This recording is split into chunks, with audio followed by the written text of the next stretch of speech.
We live in a world full of mystery and wonder. Looking for answers to difficult questions can fuel our curiosity, but it can just as easily leave us frustrated. For archaeologists, historians, and scientists, getting those answers isn't always possible. They may find an ancient artifact and spend years studying it, only to be left with even more unanswered questions. Let's see if you can solve the mysteries surrounding these archaeological discoveries. And trust me, every one of these ancient finds has left scientists scratching their heads. So, let's begin this countdown with number 15. Ibankatua megalithic tombs. Whoever buried their loved ones at Ibankatua clearly cared about what happened after death. Sadly, they told us almost nothing about themselves. Near Dambulla, this enormous cemetery stretches across dozens of clusters filled with stone burial chambers, usually made from 4 heavy slabs around the sides and another laid across the top. Inside, archaeologists found cremated remains accompanied by pottery, beads, metal pieces, and personal belongings seemingly placed there for the dead to carry with them. Much of Ibankatua dates back roughly 2,700 years, while human activity around the area may be even older. And that puts us in an awkward gap where Sri Lanka's written records cannot provide many answers. We can study their graves, trace the care behind their funeral customs, and hold possessions somebody treasured thousands of years ago. Yet we cannot name a single person buried there. Their language and beliefs disappeared with them. Strangely, their way of saying goodbye survived. Number 14. The Civatherium of Kish. They say something as ordinary as a nail can upset an entire version of the past. At Kish, one small ancient object did something close to that. Etched onto it is an animal some believe looks suspiciously like Civatherium, the massive prehistoric giraffe relative known for the heavy ossicones crowning its head. That suggestion creates an awkward problem. The people of Kish should not have been familiar with this creature, at least according to the accepted timeline. Older stories made the puzzle sound even wilder by claiming Civatherium vanished millions of years earlier, although fossils actually show the genus surviving into the Pleistocene. That still does not place one anywhere near Kish during its civilization.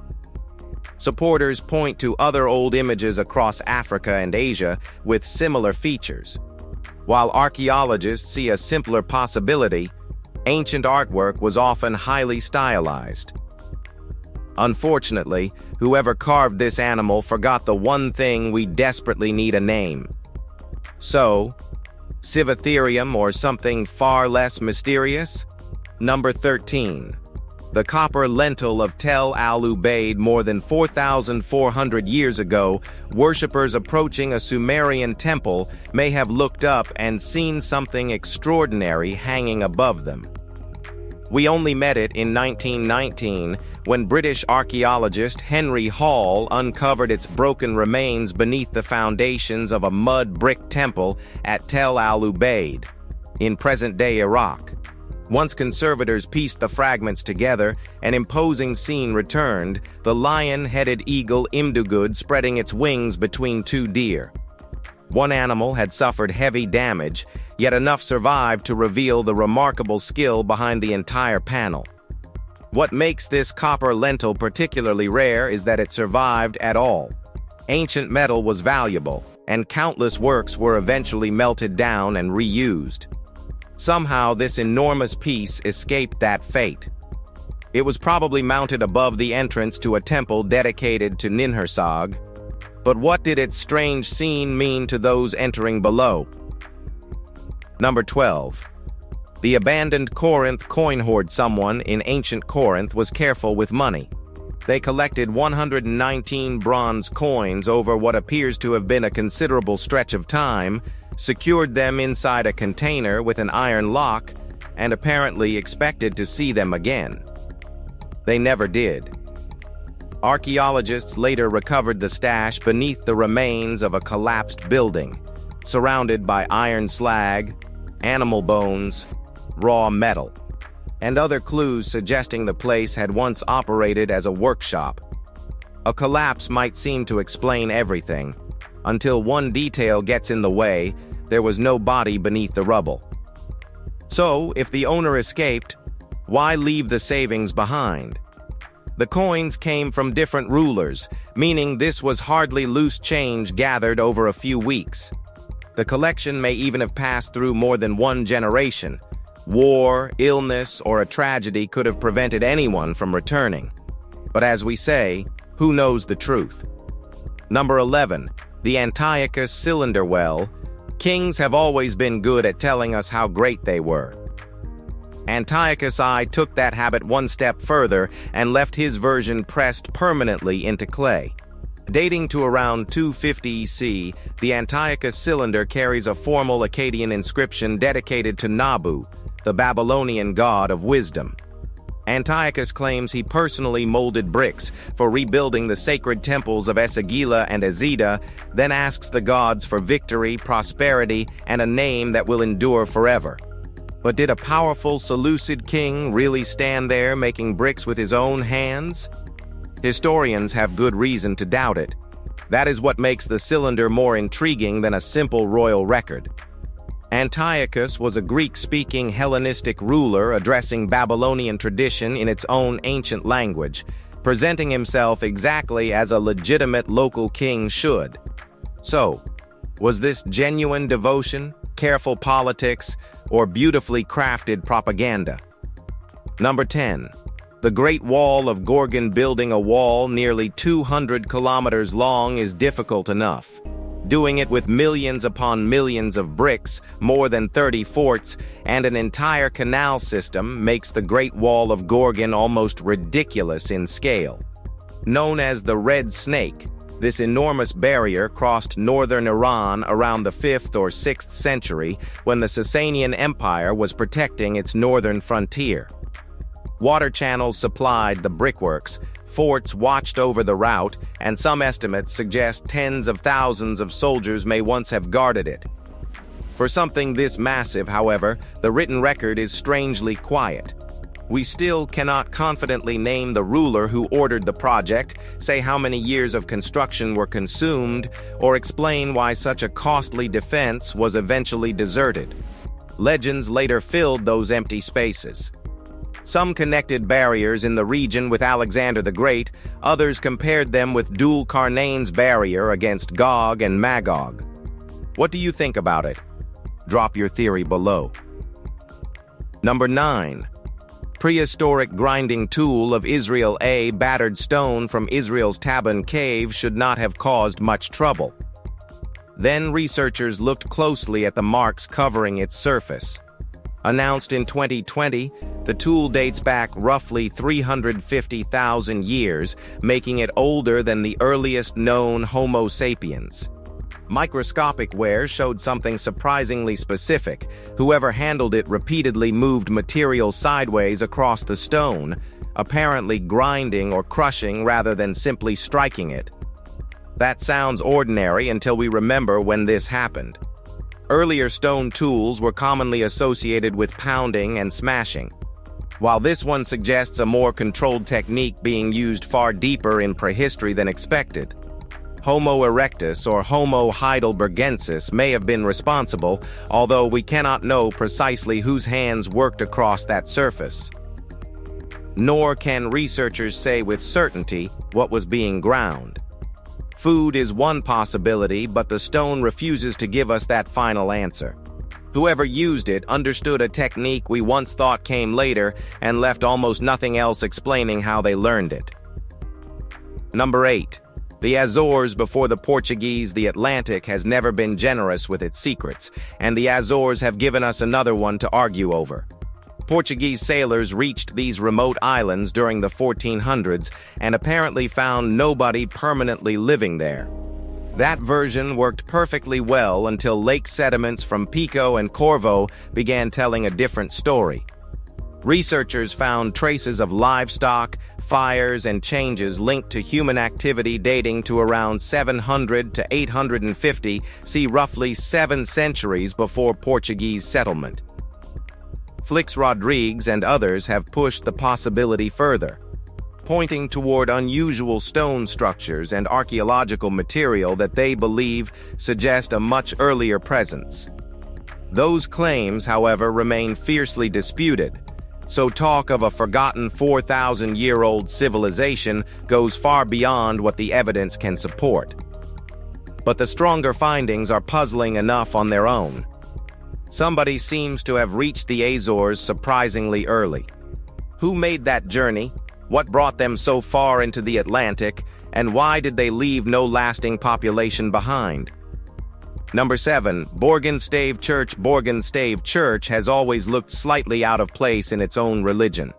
Dragon heads curl from the dark wooden roofs, Old Norse details sit beside Christian symbols, and the whole building carries traces of beliefs Christianity was supposed to replace. Raised around the late 12th century, it has somehow kept much of its medieval timber intact through roughly 8 centuries of Norwegian winters, dampness, fires, repairs, and everything else time could throw at it. Yet the craftsmen responsible never wrote down exactly how they achieved that durability. Much later, preservation workers found themselves relearning techniques that had disappeared along with the people who once practiced them. Then somebody named Thor adds another little puzzle.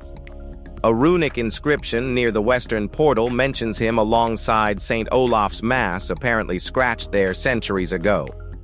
Nobody knows who Thor was or what possessed him to carve it during a service.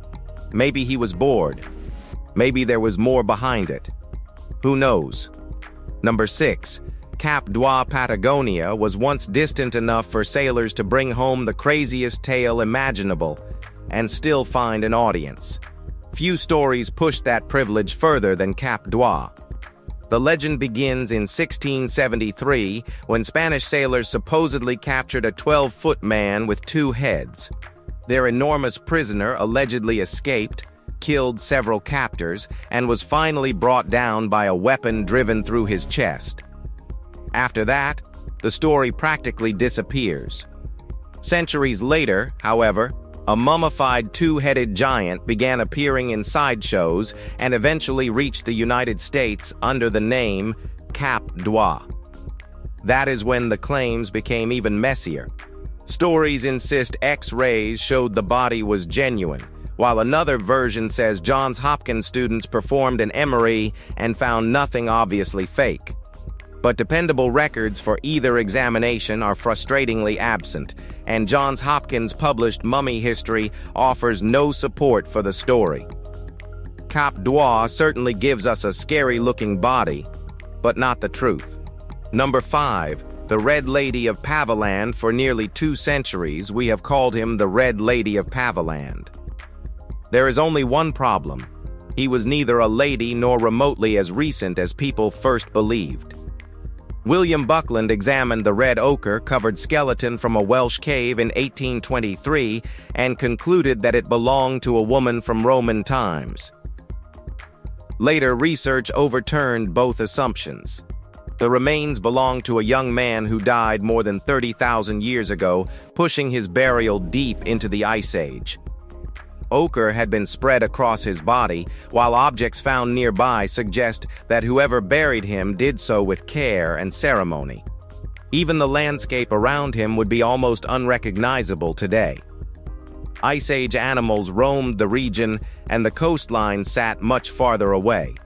Science eventually corrected Buckland's mistake, restoring the young man's sex, age, and proper place in prehistory. But the wrong name somehow won. Number 4. The Doggerland bone weapons. A weapon made from deer bone makes perfect sense. One carved from another human being raises a very different set of questions. Around 11,000 years ago, people lived across Doggerland, the vast stretch of land that once connected Britain with mainland Europe. Among pointed bone weapons recovered from the North Sea, researchers found that most had been fashioned from red deer. Then 2 examples stood apart. They were made from human bone. There was no obvious practical advantage to doing this, and human remains would hardly have been easier to obtain than animal material. That makes the choice feel deliberate. Perhaps the bones came from ancestors whose memory mattered to whoever carried them. They may have belonged to respected people, with some part of their strength believed to survive after death. Or the meaning could have been something we would never guess today. Whatever the reason, someone intentionally turned human remains into a weapon meant to be held, carried, and perhaps used. Number 3. Surt's Cave, Iceland has plenty of places that feel unfriendly, but Surtshellir seems to have attracted people for reasons nobody can neatly explain. Nearly 300 meters into this lava cave, archaeologists uncovered stone structures, beads, fire-starting stones, animal bones, and signs that people returned there repeatedly during the Viking Age. One huge wall once sealed the passage so thoroughly that anyone trying to continue would have met a deliberate barrier in complete darkness. Why build something like that so far underground? Icelandic tales later remembered the cave as a refuge for outlaws, which gives us one possible answer. Then, the burned and butchered remains of domestic animals complicate matters.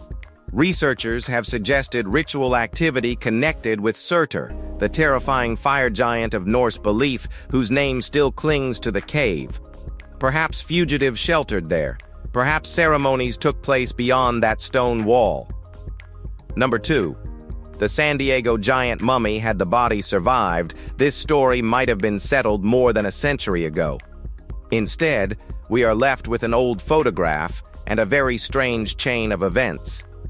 Back in 1895, 2 men reportedly pulled a gigantic semi-mummified corpse from a cave near San Diego. The remains supposedly measured 8 feet 4 inches, while estimates suggested the man could have stood almost 9 feet tall when alive.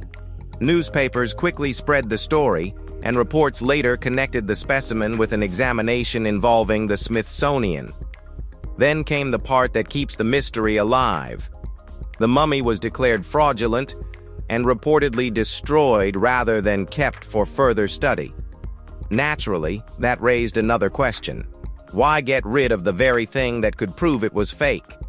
Claims of a Smithsonian cover-up eventually followed, though nothing convincing has ever supported them. A 19th-century hoax remains the likeliest explanation. Still, destroying the evidence did the story no favors. Now that photograph is all we have. Number 1. The mystery of Boxton Man who killed Boxton Man. That question has bothered researchers for decades, even though the victim has been dead for roughly 700 years. His body came out of a Swedish peat bog in 1936, dressed in medieval clothes preserved so well that even today they tell us something about the life he lived. He was around 30 to 35, well-dressed, and his skull showed signs of several violent blows. But what happened afterward makes the case far stranger. Wooden stakes had been driven over his body, seemingly to pin him beneath the bog. Whoever left him there may have wanted to make absolutely certain he stayed there. One theory says he was a tax collector who had collected more enemies than money. Another connects his death with military recruitment. Researchers even disagree about whether every wound happened before he died. His clothing suggests a man of some standing, but it cannot tell us who hated him enough to kill him. If you've enjoyed this video, like and subscribe. We'll see you very soon.